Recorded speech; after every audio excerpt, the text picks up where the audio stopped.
darle la bienvenida al ciclo de charlas Chile CIE 2020. Le habla Patricio Bock, yo soy director de Asuntos Estudiantiles en la universidad y ya estamos en la quinta charla de este programa.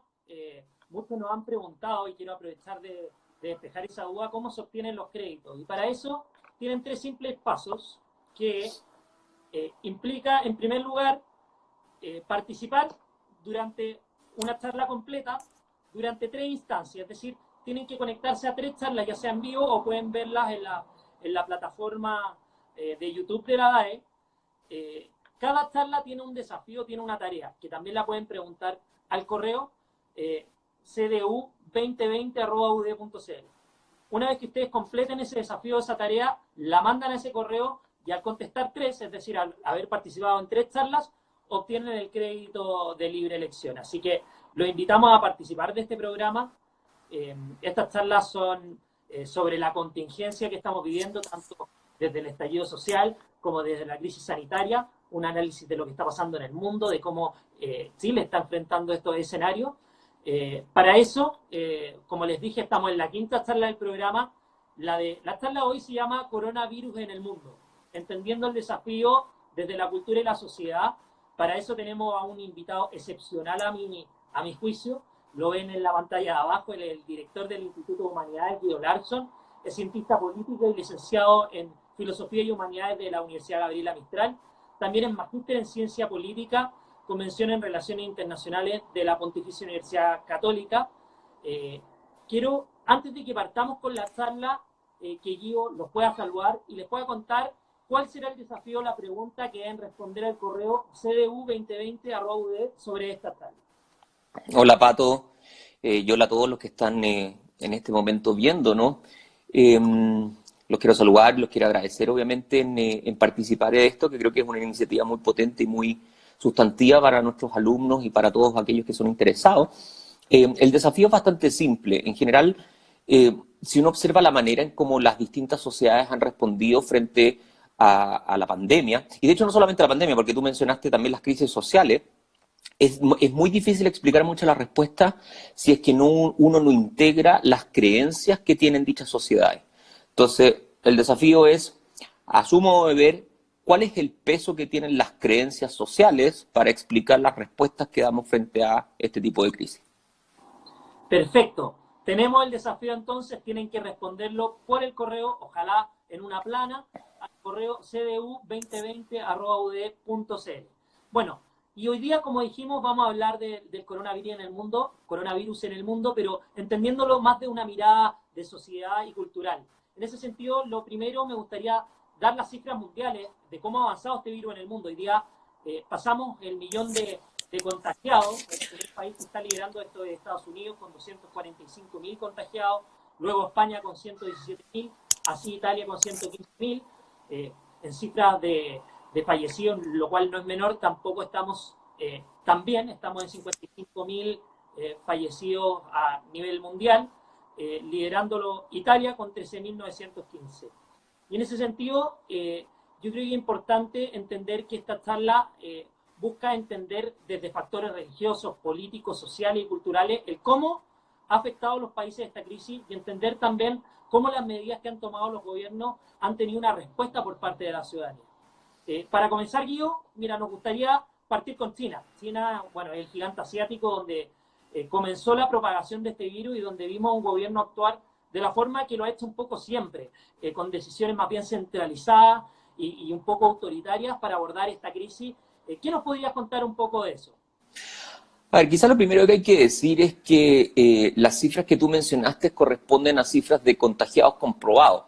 Y eso es muy importante porque algunos especialistas, incluyendo especialistas dentro de China que han logrado sacar la voz, consideran de que las cifras pueden estar multiplicadas en este mismo momento por 5 o por 10. La verdad de las cosas es que eso obviamente, como todo el mundo sabe, depende mucho de la capacidad de testeo que tiene determinada sociedad y de cómo ese testeo al mismo tiempo genera una serie de métricas que los gobiernos, ocasionalmente, no siempre, van a intentar moderar, a veces tapar, a veces no dejar que se visibilicen. Muchas de las críticas que existen sobre China hoy día tienen que ver un poco con eso. Como todo el mundo sabe, el virus se origina en Wuhan, ¿no es cierto?, cuya zona metropolitana tiene 60 millones de habitantes, y China tiene un historial amplio, extenso, en torno a decisiones de orden autoritaria.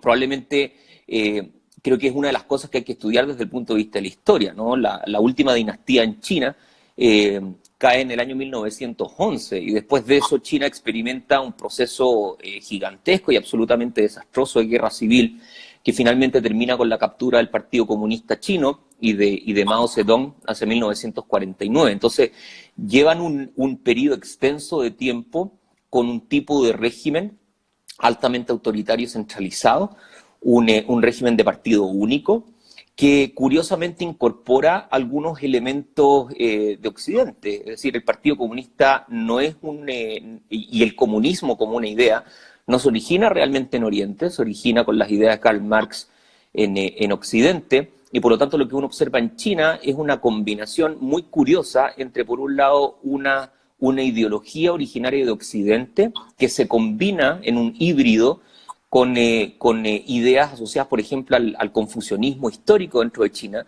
que pone mucha atención a, por ejemplo, la jerarquía que tienen las familias, las jerarquías que se dan naturalmente dentro de una estructura social, y por lo tanto relativamente proclive a escuchar precisamente a quienes se encuentran en el tope de esa jerarquía, pero también con un énfasis bien radical, sobre todo desde Mao, en términos de que cuando esa jerarquía no era obedecida, Mao reaccionó con enorme fuerza y enorme brutalidad. Dependiendo de la fuente, pueden haber muerto entre 40 y 60 millones de personas debido a las políticas de Mao del gran salto hacia adelante y la revolución cultural. Entonces yo digo todo esto porque hay una cultura histórica donde el Partido Comunista Chino tiene la centralidad del poder político, donde ese partido ha estado acostumbrado a no ser cuestionado en torno a las decisiones que toma, y también donde hay un manejo muy sistemático y muy férreo respecto de toda información que salga más allá del control del Partido Comunista.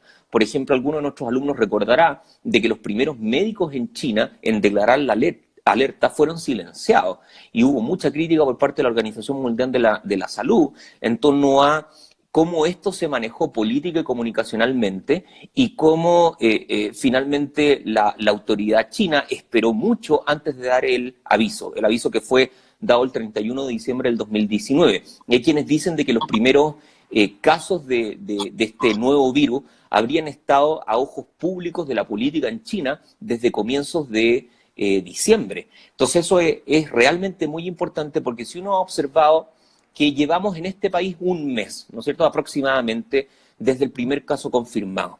Y en un mes hemos elevado la cantidad de contagiados en los miles de personas.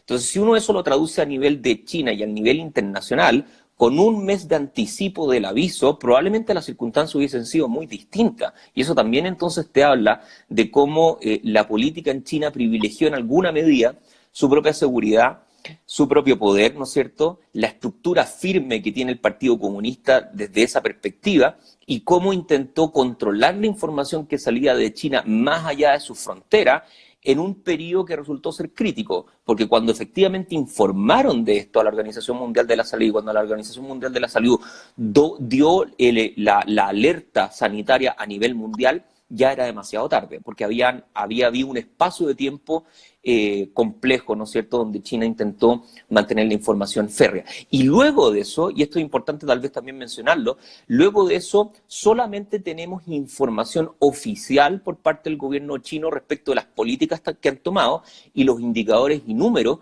que dichas políticas, ¿no es cierto?, traen como resultado. Lo que ha dado pie para cuestionar si efectivamente esas cifras corresponden a la realidad, porque hay que recordar de que en China no hay realmente medios de comunicación privados libres. Todos los medios de comunicación que existen en China son manejados a nivel central y al nivel gubernamental por el gobierno. Y uno tiene obviamente el antecedente histórico desde Mao en adelante para darse cuenta de que muchas veces esa información se maneja de manera deliberada y por eso hoy día hay tanta acusación respecto al gobierno chino en términos de que estarían informando o bien un número de contagiados menor del que realmente existe o bien un número de muertos inferior del que realmente existe. Cuando uno se da cuenta además de que todo las políticas que están tomando los gobiernos es tendiente a tratar de aplanar la curva. Todos hemos escuchado obviamente esa expresión, y de cómo los chinos hoy día aparentemente están aplanando la curva, sería realmente muy dramático de que esa curva no estuviera aplanada y que realmente corresponde sencillamente a la información que los chinos deciden publicar,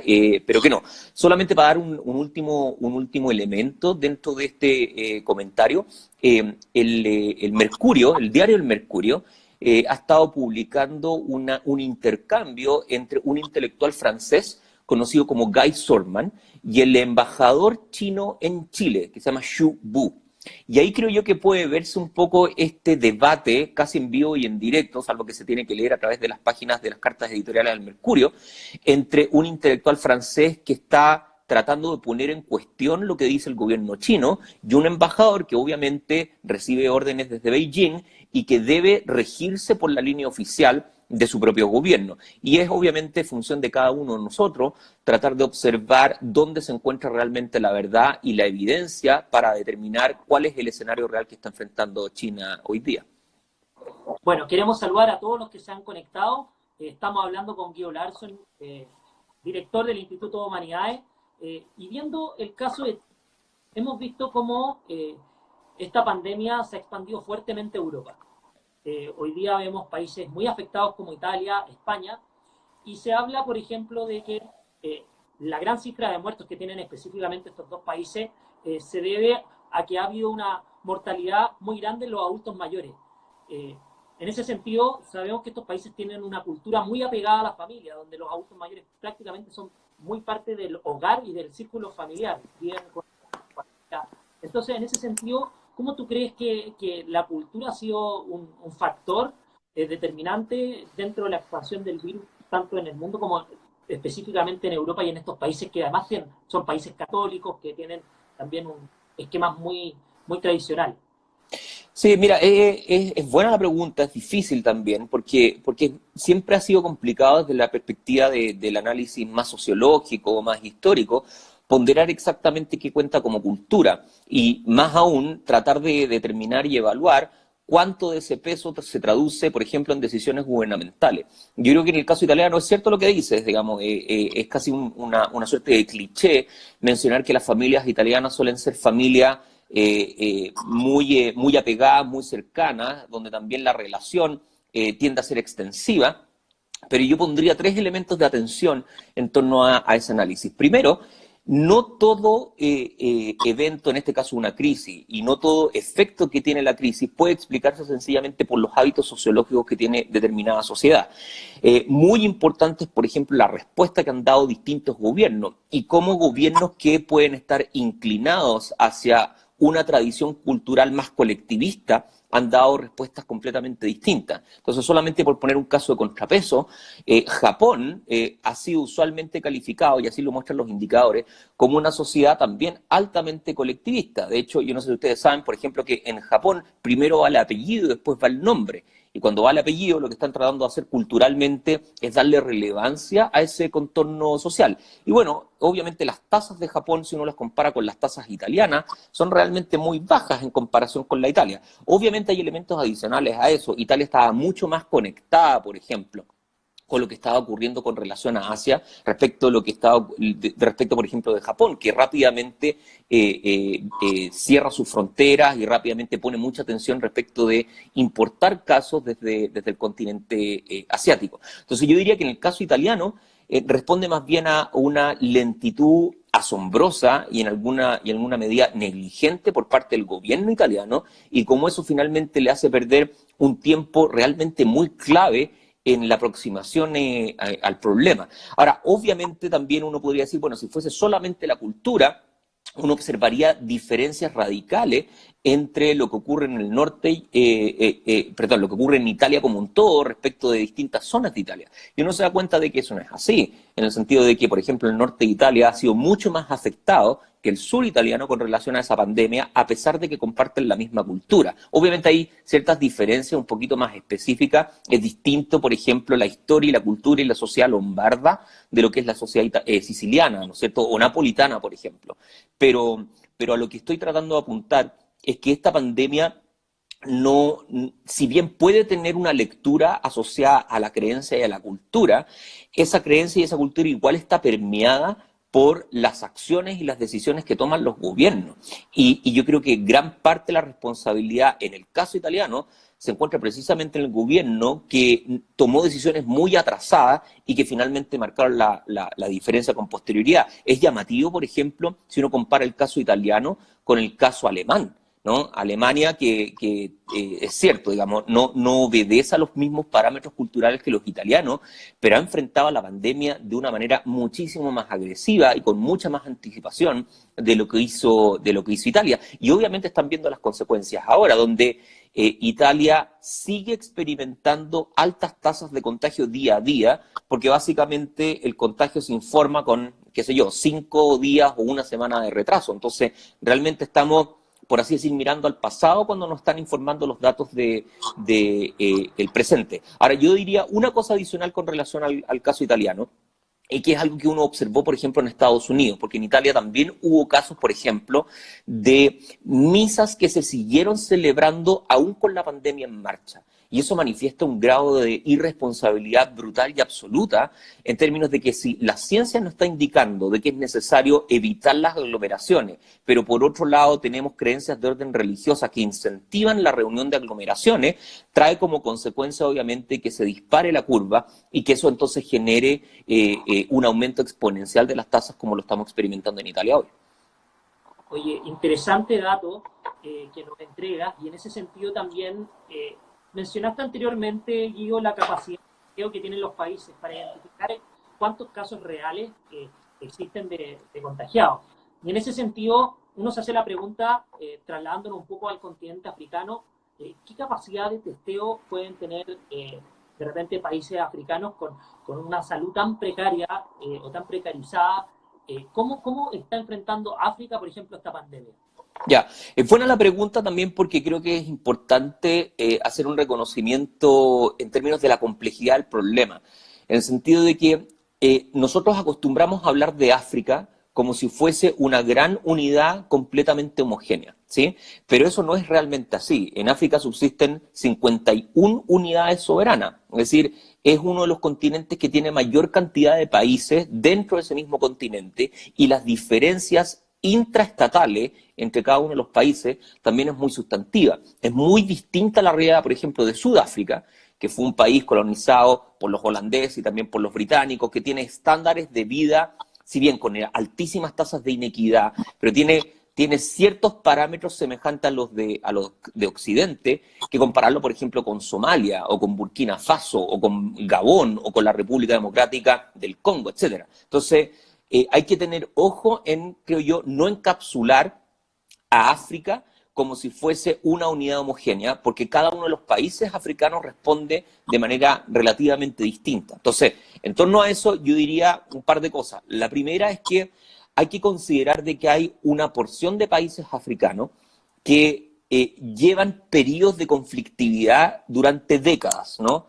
Uno va, por ejemplo, a Libia, que inicia su guerra civil en el 2011, que todavía realmente no termina. Uno va a Somalia, que desde la década del 70 tiene conflictividad interna. Uno va a Egipto, que experimentó un golpe de Estado allá por el 2011 también en todo lo que fue denominado las primaveras árabes. Uno va a Ruanda, que experimentó un genocidio absolutamente gigantesco el año 94 y el año 95 y cuyas heridas todavía no terminan de sanar.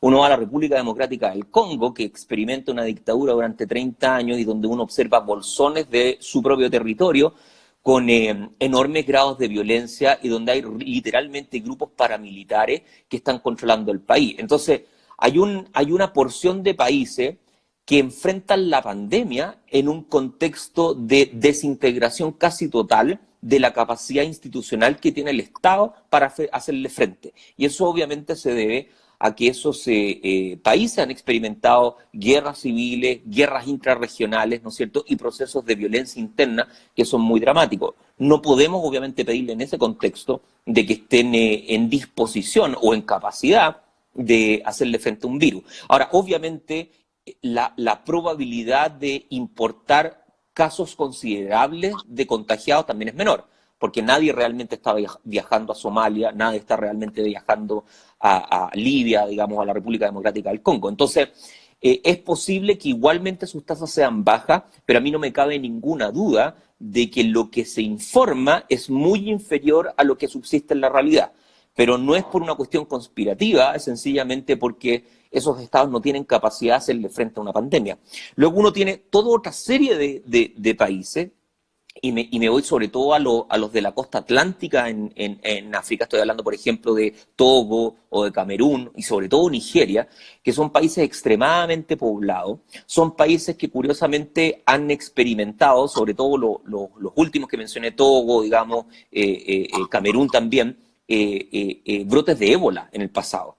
Y que teóricamente están en mejor disposición de hacerle frente a una pandemia así en comparación con otros países africanos, porque ya tienen el know-how y la experiencia de combatir una epidemia absolutamente brutal como es la epidemia ebólica, que de hecho tuvo su último brote el año pasado, simplemente, solo que no se informó mucho. Ahora, el problema obviamente con ellos es que son países muy poblados. En el caso de Nigeria, por ejemplo, se piensa que en 50 años más Nigeria va a tener 400 millones de habitantes y hoy día sobrepasa por lejos, creo que tiene 130 millones de habitantes hoy día Nigeria. Entonces, estamos hablando de países que en una zona geográfica limitada concentran mucha población. Y como concentran mucha población, es parecido a lo que está pasando en Nueva York, ¿no? Si entró en pocos metros cuadrados, hay mucha población y por lo tanto la probabilidad de contagio sigue siendo mayor. Y luego de eso, uno tiene tal vez una tercera categoría de países que se encuentran un poco intermedio, países, por ejemplo, como Mauritania, digamos, o como la República Centroafricana,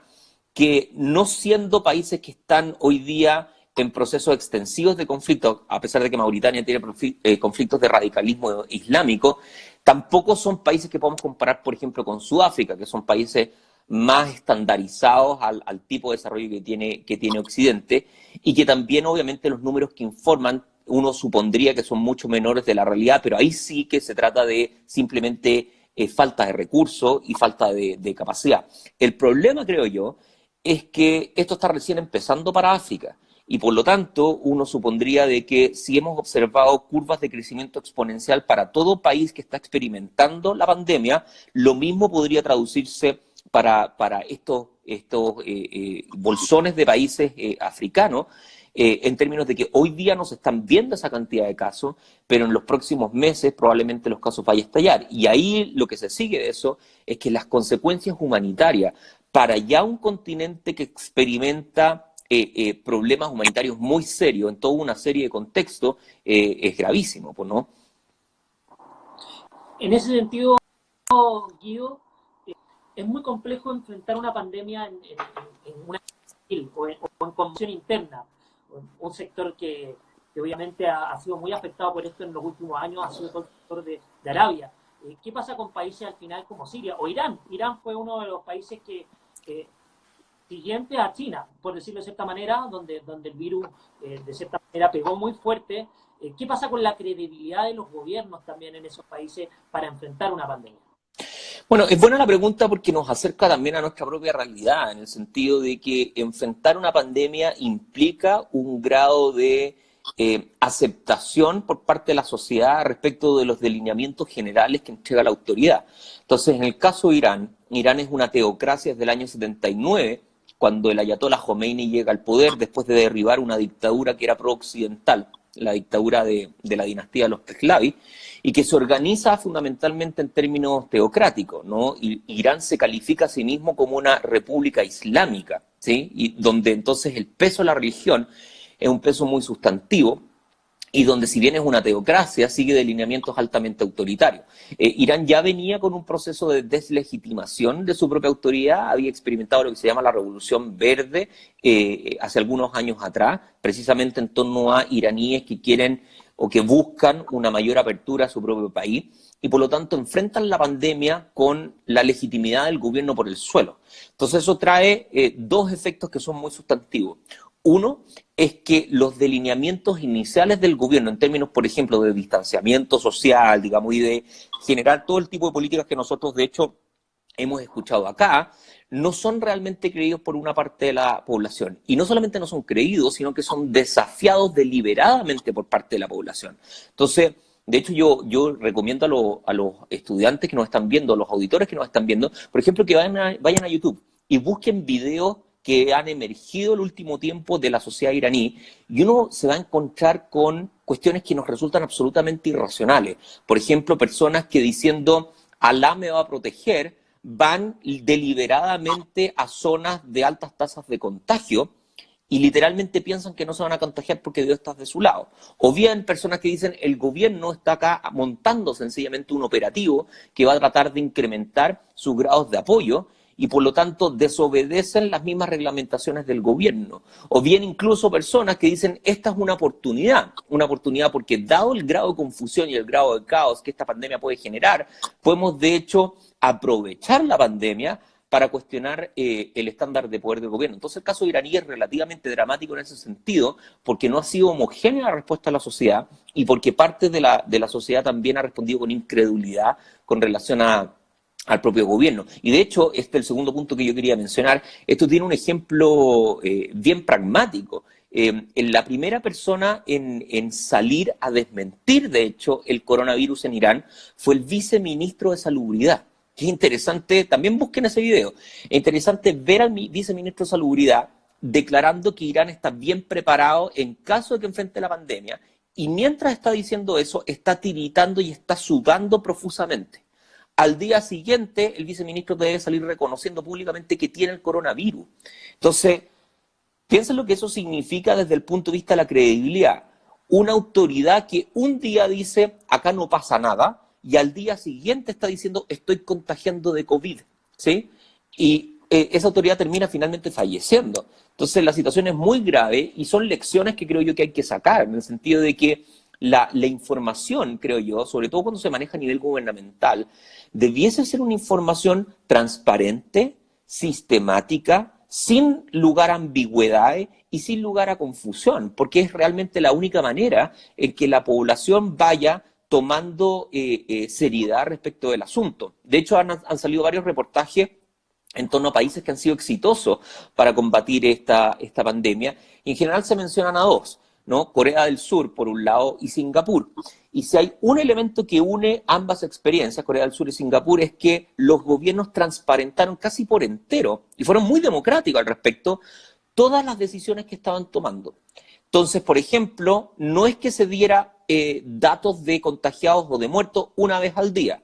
Había rutinariamente, creo que era 4 veces al día, información de cómo va progresando el virus. Corea del Sur y Singapur también decían, bueno, reconocían de que no tenían toda la información. Cosa que es curiosa, porque en general la autoridad es muy poco proclive a reconocer que no lo sabe todo. Y Corea del Sur y Singapur, en cambio, transparentaron esa idea y literalmente como que obtuvieron una retroalimentación positiva en el sentido de homogeneizar y dar un sentido de comunidad, que al final toda la sociedad enfrenta este tema en conjunto. Obviamente uno tiene que incorporar el hecho de que Corea del Sur es una potencia económica y de inmediato se puso en vistas de incrementar, ¿no es cierto?, la investigación en el ámbito de la tecnología, etcétera, y sacaron test de manera muy rápida y muy sofisticada. Tiene que reconocer, obviamente, uno eso en torno a Singapur y a Corea del Sur. Pero dicho eso, todos estos dos ejemplos mostraron de que la democracia funciona a favor y que no hay que temer tanto a transparentar incluso errores o desconocimientos en torno a la pandemia, porque eso finalmente se tradujo en un incremento muy sustantivo de los tests y luego en la aplanación de la curva que mencionábamos al inicio. Entonces yo estoy de ejemplo solamente como un elemento de referencia y comparación con lo que estabas preguntando respecto de Irán, y donde también hay mucha sospecha respecto de que realmente la cifra que estamos viendo en Irán sea adecuada o sea apropiada con relación a la cifra real de contagiados y de muertos que tiene el país. Oye, en ese sentido, lo hiciste de forma muy breve, un paralelo a lo que pasó en Chile. Chile, como todos sabemos, a una situación compleja en lo político y en lo social desde octubre, con el llamado estallido social. Y en ese sentido, llegó marzo con estallido social, pero también llegó el coronavirus. Y vimos autoridades divididas en torno a cómo debíamos enfrentar esta pandemia. Y si realmente estaba llegando la pandemia al país o no, había que tomar medidas o finalmente era como una suerte de desvío por parte del gobierno. Entonces, en ese sentido, ¿cómo nos pilla a Chile el coronavirus? Algo más, Guido, que no lo he mencionado, se han unido varios alumnos y en ese sentido quiero decirles que también nos pueden hacer preguntas a través de los comentarios. Vamos a abordar todos los continentes y todo lo que ustedes quieran preguntar. Así que después está la pregunta. Bueno, a ver, con relación a Chile, obviamente nos pilla mal desde el punto de vista político y la percepción asociada a las confianzas. Como bien dices tú, experimentamos un proceso muy intenso en el ámbito social, político, también económico, y donde uno observó de que la credibilidad, por un lado, y el apoyo hacia el gobierno disminuyó de forma dramática. Entonces, cuando uno tiene un gobierno con tasas de aprobación en un dígito, por un lado, y donde también uno observó durante todo ese periodo instancias que hacían más difícil salir de la crisis política, cuando viene la pandemia, era bastante natural saber cuál iba a ser la consecuencia. Y yo creo que las consecuencias uno lo observó en 3 niveles. Uno, personas que consideraron, y lo dijeron públicamente de hecho, que todo esto era un tongo y que era una conspiración. Si vamos hacia atrás y recordamos los primeros casos de hecho se respondieron con esa afirmación de que no, que esto en realidad era una suerte de forma de articular un salvavidas para el propio gobierno y que no había que hacer mucho caso en torno a las recomendaciones que venían de otra parte del mundo, lo que obviamente es irresponsable. Dos, uno encontró, como bien insinuabas tú, respuestas de autoridades de el país, sobre todo desde la Cámara de Diputados y también el Senado, de personas de que subestimaron el efecto que iba a tener la pandemia y que por la misma razón entonces hicieron declaraciones políticas poco afortunadas a mi juicio.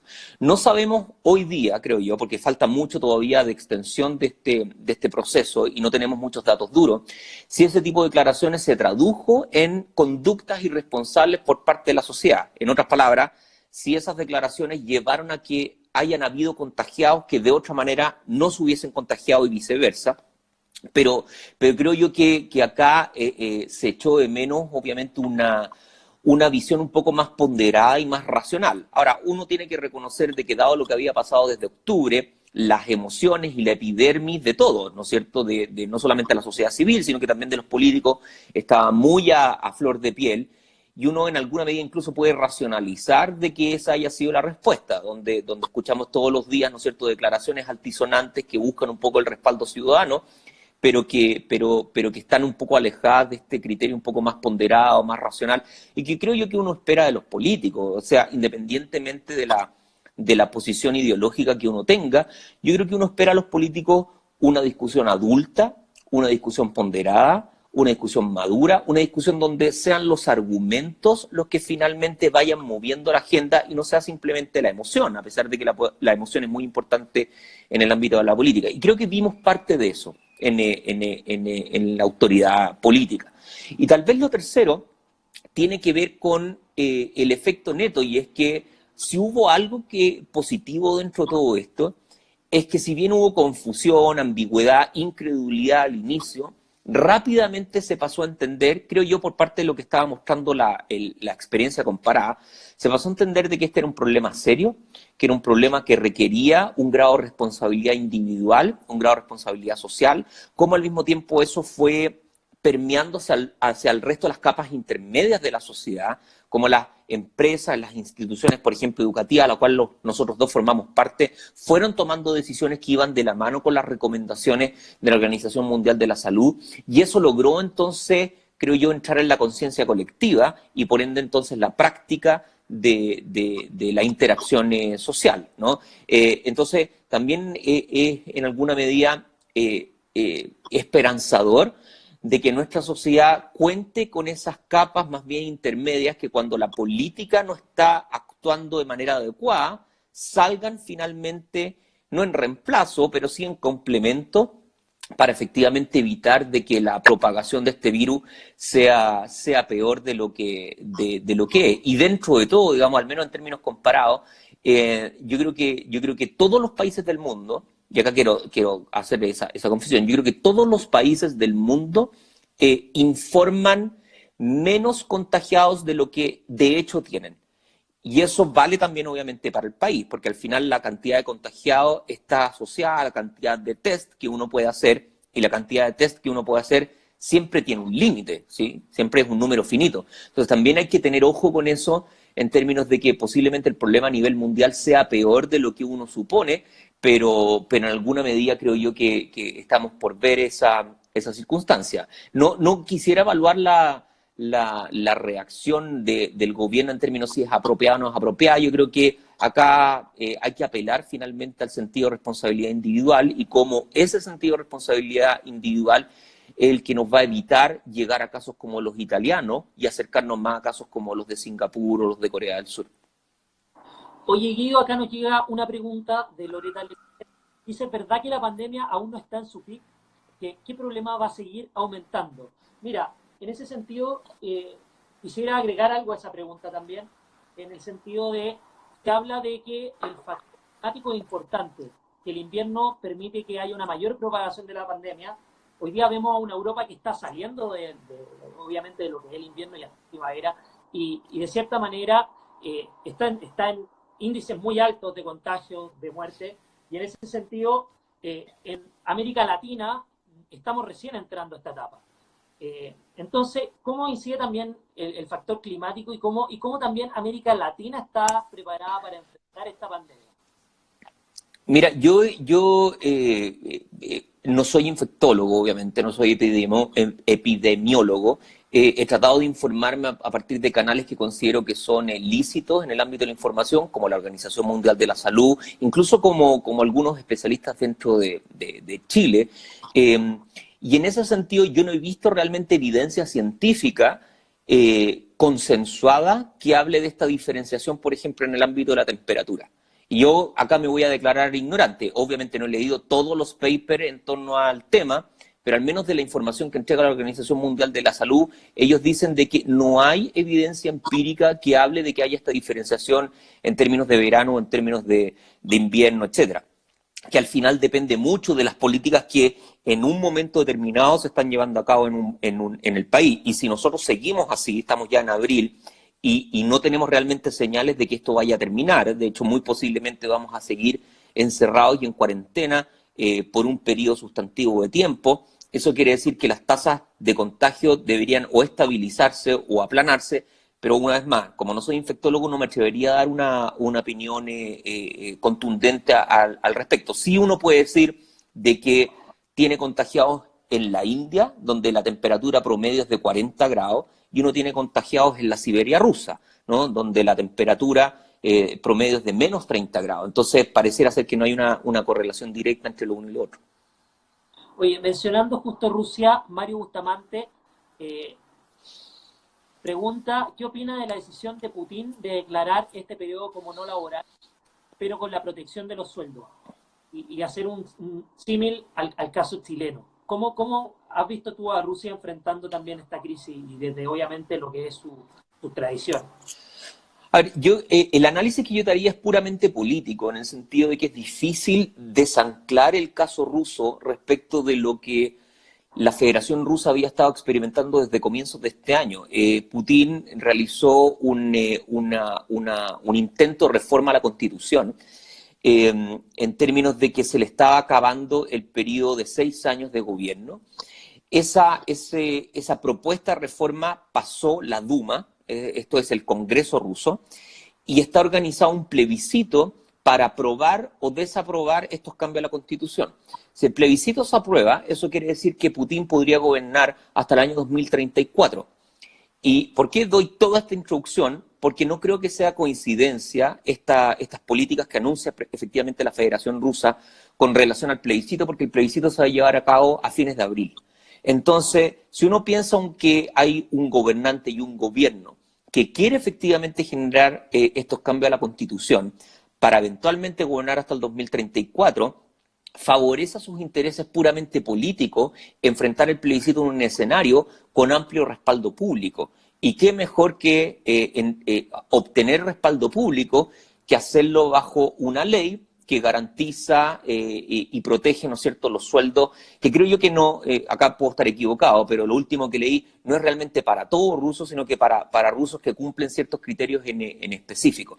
Entonces, Sé que puede sonar un poquito conspirativo tal vez el asunto, pero no va un tanto para ahí. Va por el hecho de que hay dos fenómenos que corren de manera paralela.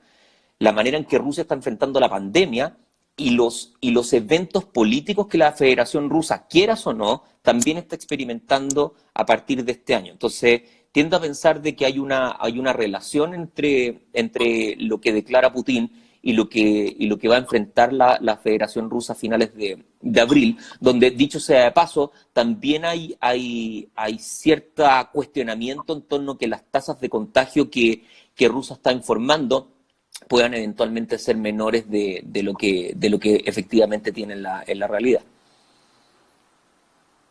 Profesor, nos gustaría que pueda repetir el desafío de esta charla para que lo puedan mandar al correo cdu2020@udg.cl y poder aventurarnos también a lo que sería una conclusión de todo el fenómeno mundial, cómo se hace esta lectura desde la religión, la sociedad, los gobiernos. Ya, yo, respecto del desafío, dado que esta actividad tenía como trasfondo la sociedad y la cultura, la pregunta era cómo las creencias se traducen en las respuestas que los distintos países han dado con relación a esta pandemia y a esta crisis, ¿no? Si decimos que las creencias que tiene una sociedad finalmente tienen un impacto, la pregunta es por qué y cómo, ¿no? Ese es un poco el desafío que yo plantearía. Y a modo de conclusión, yo creo que es importante empezar a pensar en los efectos que va a tener la pandemia a nivel tal vez más sistémico. Ya han habido algunas voces que se han levantado en términos de que esto es un shock tal vez como el que nunca antes había experimentado el mundo en los últimos 50 años, si se quiere. Y si uno compara los shocks a nivel mundial, como la crisis económica del año 29, como la Primera y la Segunda Guerra Mundial, como el término de la Guerra Fría, en general esos shocks significan modificaciones estructurales que tiene el sistema. Y yo creo que acá tenemos un riesgo muy importante con relación sobre todo a la apelación a los autoritarismos. Hay un riesgo en términos de que, dado que hay ciertas naciones de carácter autoritario que han respondido relativamente bien ante esta crisis, la tentación natural es que hayan sectores de las sociedades que digan, mira, acá hay un modelo a seguir a contrario a la democracia, por poner un caso. Y por otro lado, que también es otro riesgo, como también hay voces que dicen, bueno, esto emergió de un sector geográfico en particular. Si es que no hubiésemos estado conectados a ese sector, es decir, es una crítica básicamente a la interdependencia que ha tenido el mundo capitalista del siglo XX y el siglo XXI, nada de esto hubiese ocurrido. Lo que obviamente da pie para pensar en que estas voces asociadas al nacionalismo y a la xenofobia también van a ser voces que van a ser escuchadas una vez que esta pandemia pase. Y yo creo que nosotros como sociedades democráticas y nosotros como individuos con responsabilidad moral debemos combatir sin ambigüedad alguna esas insinuaciones en torno a modelos autoritarios o esas insinuaciones hacia ejemplos nacionalistas o xenófobos, en el sentido de que creo yo que lo que nos corresponde a cada uno no es tanto dar pie atrás a los avances de democracia que ha tenido el mundo en general, sino efectivamente seguir, por ejemplo, los ejemplos de Alemania o los ejemplos de Corea del Sur, es decir, hacer más democrático el mundo, encontrar esta pandemia y esta crisis como una oportunidad en el sentido de que los problemas del mundo son efectivamente colectivos y son mundiales y requieren un esfuerzo colectivo y mundial, no tanto a nivel individual, y como al final hay que rechazar, pero sin ambigüedad, la insinuación hacia el autoritarismo y decir, no, lo que nosotros debemos buscar y lo que cada uno de nosotros debiera fomentar es precisamente el sistema que ha demostrado ser el mejor sistema a lo largo de la historia, y ese es el sistema democrático. Oye, damos espacio a la última pregunta antes de cerrar la charla. Nicolás Benedetti nos pregunta, ¿qué cree usted que va a pasar con la Unión Europea hacia el futuro? A raíz de, obviamente, todo lo que es esta pandemia, la Unión Europea ya estaba sufriendo debate interno con temas como el Brexit y todos esos asuntos que conocemos del mundo internacional. Entonces, en ese sentido, lo invito a contestar la pregunta de Nicolás. Bueno, yo creo que Nicolás hace un poco una observación asociada a lo que yo decía con anterioridad, en el sentido de que la Unión Europea va a enfrentar el mismo desafío. Y es un desafío por otras razones, pues, ¿no? El desafío inicial de la Unión Europea, manteniendo la unidad y manteniendo un grado de interdependencia común, era un desafío que estaba contaminado por la crisis migratoria, que a su vez estaba asociada a la guerra civil en Siria, ¿no? Pero ese desafío subsiste y se le integra el problema de la pandemia. Entonces, la Unión Europea va a tener dos desafíos. Uno, mantener esta tendencia hacia la desunión, que encabezó en su momento Gran Bretaña, pero que hay otros que hoy día están repensando esa alternativa, como Grecia, por ejemplo, como Hungría. Y la otra alternativa es tomar esto como una oportunidad para resolver esa tensión y refundar, por así decir, la Unión Europea con mayores grados de integridad, con mayores grados de compromiso y con mayores grados de democracia. Obviamente, a mí en personal me gustaría que esta segunda alternativa fuese la que tomasen los europeos, pero no me aventuraría a dar una opinión al respecto, en parte porque hay mucha incertidumbre todavía. No sabemos realmente cómo esta pandemia va a seguir evolucionando, ni cuáles van a ser los efectos netos una vez que la pandemia pase, sobre todo considerando países como España y como Italia, que siguen teniendo números dramáticos, ¿no es cierto?, incluso hoy día. Perfecto. Oye, última pregunta. Dicen si pueden repetir el desafío. De esa manera, y además pueden copiar en el correo también al Instituto de Humanidades. ¿El correo cuál es, Guido, del Instituto de Humanidades para entregárselo también a Es los... institutodehumanidades@udd.cl. Entonces ustedes pueden mandar el desafío a cdu2020.ud.cl con copia al correo del Instituto de Humanidades. Bueno, el desafío era simplemente pensar en cómo las creencias que tiene una sociedad, y por creencia me refiero a creencias religiosas, políticas o de otra naturaleza, impactan finalmente en la manera en que un país ha enfrentado esta pandemia. Ahí está el desafío entonces, esperamos sus respuestas. Queremos darle las gracias al director del Instituto de Humanidades, Guido Larsson, una conversación muy interesante. Vamos a subirla también al canal de YouTube de la DAE, puedan verla y puedan analizarla con mayor tiempo. Así que muchas gracias, Guido. Nos despedimos también de todos los alumnos que nos vieron, también las facultades y las unidades de la universidad. Gracias, Pato, a Gracias. ti y gracias a todos los que estuvieron acá.